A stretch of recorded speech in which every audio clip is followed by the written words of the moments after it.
بسم اللہ الرحمن الرحیم نحمده ونصلی علی رسولہ الکریم۔ سیرت النبی صلی اللہ علیہ وسلم قدم بقدم، پارٹ نمبر 12، جس کا عنوان ہے نستورہ کی ملاقات۔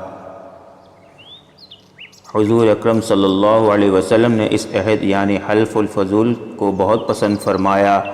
آپ فرماتے تھے، میں اس عہد نامے میں شریک تھا۔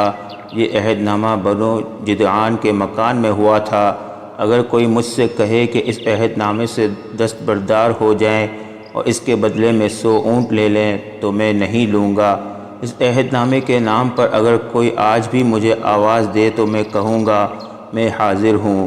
آپ کے اس ارشاد کا مطلب یہ تھا کہ اگر آج بھی کوئی مظلوم یہ کہہ کر آواز دے، اے حلف الفضول والو، تو میں اس کی فریاد کو ضرور پہنچوں گا، کیونکہ اسلام تو آیا ہی اس لیے ہے کہ سچائی کا نام بلند کرے اور مظلوم کی مدد اور حمایت کرے۔ یہ حلف الفضول بعد میں بھی جاری رہا۔ مکہ میں آپ کی امانت اور دیانت کی وجہ سے آپ کو امین کہہ کر پکارا جانے لگا تھا۔ آپ کا یہ لقب بہت مشہور ہو گیا تھا۔ لوگ آپ کو امین کے علاوہ اور کسی نام سے نہیں پکارتے تھے۔ انہی دنوں ابو طالب نے آپ سے کہا، اے بھتیجے، میں ایک بہت غریب آدمی ہوں اور قحط سالی کی وجہ سے اور زیادہ سخت حالات کا سامنا ہے۔ کافی عرصے سے خشک سالی کا دور چل رہا ہے۔ کوئی ایسا ذریعہ نہیں کہ اپنا کام چلا سکیں، اور نہ ہماری کوئی تجارت ہے۔ ایک تجارتی قافلہ شام جانے والا ہے، اس میں قریش کے لوگ شامل ہیں۔ قریش کی ایک خاتون خدیجہ بنت خویلد شام کی طرف اپنا تجارتی سامان بھیجا کرتی ہے۔ جو شخص ان کا مال لے کر جاتا ہے وہ اپنی اجرت ان سے طے کر لیتا ہے۔ اب اگر تم ان کے پاس جاؤ اور ان کا مال لے جانے کی پیشکش کرو تو وہ ضرور اپنا مال تمہیں دے دیں گی، کیونکہ تمہاری امانت داری کی شہرت ان تک پہنچ چکی ہے۔ اگرچہ میں اس بات کو پسند نہیں کرتا کہ تم شام کے سفر پر جاؤ، یہودی تمہارے دشمن ہیں، لیکن حالات کی وجہ سے میں مجبور ہوں، اس کے علاوہ کوئی چارہ بھی تو نہیں۔ یہاں تک کہہ کر ابو طالب خاموش ہو گئے۔ تب آپ نے فرمایا، ممکن ہے وہ خاتون خود میرے پاس کسی کو بھیجے۔ یہ بات آپ نے اس لیے کہی تھی کہ سیدہ خدیجہ رضی اللہ عنہا کو ایک بااعتماد آدمی کی ضرورت تھی، اور اس وقت مکہ میں آپ سے زیادہ شریف، پاک باز، امانت دار، سمجھدار اور قابل اعتماد آدمی کوئی نہیں تھا۔ ابو طالب اس وقت بہت پریشان تھے۔ آپ کی یہ بات سن کر انہوں نے کہا، اگر تم نہ گئے تو مجھے ڈر ہے وہ کسی اور سے معاملہ طے کر لے گی۔ یہ کہہ کر ابو طالب اٹھ گئے۔ ادھر آپ کو یقین سا تھا کہ سیدہ خدیجہ رضی اللہ عنہا خود ان کی طرف کسی کو بھیجیں گی، اور ہوا بھی یہی۔ سیدہ خدیجہ رضی اللہ عنہا نے اللہ کے رسول صلی اللہ علیہ وسلم کو بلا بھیجا۔ پھر آپ سے کہا، میں نے آپ کی سچائی، امانت داری اور نیک اخلاق کے بارے میں سنا ہے، اور اسی وجہ سے میں نے آپ کو بلوایا ہے۔ جو معاوضہ آپ کی قوم کے دوسرے آدمیوں کو دیتی ہوں، آپ کو ان سے دگنا دوں گی۔ آپ نے ان کی بات منظور فرما لی۔ پھر آپ اپنے چچا ابو طالب سے ملے، انہیں یہ بات بتائی۔ ابو طالب سن کر بولے، یہ روزی اللہ تعالیٰ نے تمہارے لیے پیدا فرمائی ہے۔ اس کے بعد آپ سیدہ خدیجہ رضی اللہ عنہا کا سامان تجارت لے کر شام کی طرف روانہ ہوئے۔ سیدہ خدیجہ رضی اللہ عنہا کے غلام میسرہ آپ کے ساتھ تھے۔ روانگی کے وقت حضرت خدیجہ رضی اللہ عنہا نے میسرہ سے کہا، کسی معاملے میں ان کی نافرمانی نہ کرنا، جو یہ کہیں وہی کرنا، ان کی رائے سے اختلاف نہ کرنا۔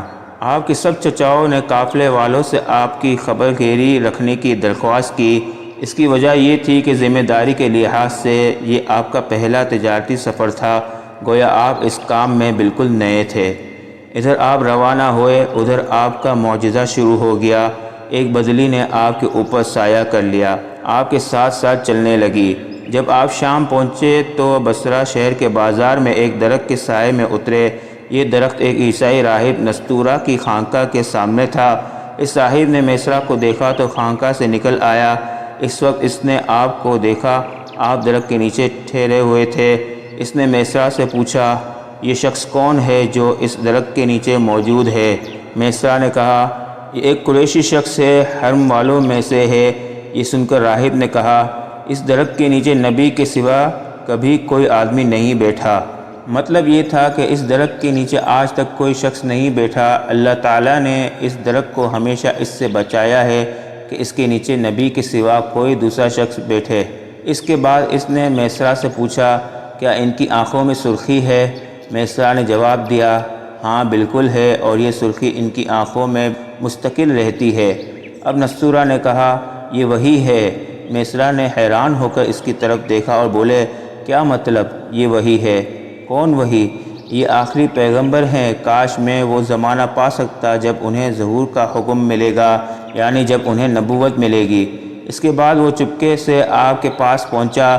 پہلے تو اس نے آپ کے سر کو بوسہ دیا، پھر آپ کے قدموں کو بوسہ دیا اور بولا، میں آپ پر ایمان لاتا ہوں اور گواہی دیتا ہوں کہ آپ وہی ہیں جن کا ذکر اللہ تعالیٰ نے تورات میں فرمایا ہے۔ اس کے بعد نستورہ نے کہا، اے محمد، میں نے آپ میں وہ تمام نشانیاں دیکھ لی ہیں جو پرانی کتابوں میں آپ کی نبوت کی علامتوں کے طور پر درج ہیں۔ صرف ایک نشانی باقی ہے، اس لیے آپ ذرا اپنے کندھے سے کپڑا ہٹائیں۔ آپ نے اپنے شان مبارک سے کپڑا ہٹایا۔ تب نستورہ نے وہاں مہر نبوت کو جگمگاتے دیکھا۔ وہ فوراً مہر نبوت کو چومنے کے لیے جھک گیا، پھر بولا، میں گواہی دیتا ہوں کہ اللہ تعالیٰ کے سوا کوئی عبادت کے لائق نہیں، اور میں گواہی دیتا ہوں کہ آپ اللہ تعالیٰ کے پیغمبر ہیں۔ آپ کے بارے میں حضرت عیسیٰ ابن مریم علیہ السلام نے خوشخبری دی تھی اور انہوں نے کہا تھا، میرے بعد اس درخت کے نیچے کوئی نہیں بیٹھے گا سوائے اس پیغمبر کے جو امی یعنی ان پڑھ، ہاشمی عربی اور مکی یعنی مکہ کے رہنے والے ہوں گے۔ قیامت میں حوض کوثر اور شفاعت والے ہوں گے۔ اس واقعے کے بعد نبی کریم صلی اللہ علیہ وسلم بصرہ کے بازار تشریف لے گئے۔ وہاں آپ نے وہ مال فروخت کیا جو ساتھ لائے تھے اور کچھ چیزیں خریدی۔ اس خرید و فروخت کے دوران ایک شخص نے آپ سے کچھ جھگڑا کیا اور بولا، لات اور عزیٰ کی قسم کھاؤ۔ آپ نے فرمایا، میں نے ان بتوں کے نام پر کبھی قسم نہیں کھائی۔ آپ کا یہ جملہ سن کر وہ شخص چونک اٹھا۔ سبحان ربک رب العزت عما یصفون وسلام علی المرسلین والحمد للہ رب العالمین۔ ملتے ہیں اگلے عنوان میں جس کا نام ہے سیدہ خدیجہ رضی اللہ عنہا سے نکاح۔ تب تک کے لیے اجازت دیجیے، اللہ حافظ۔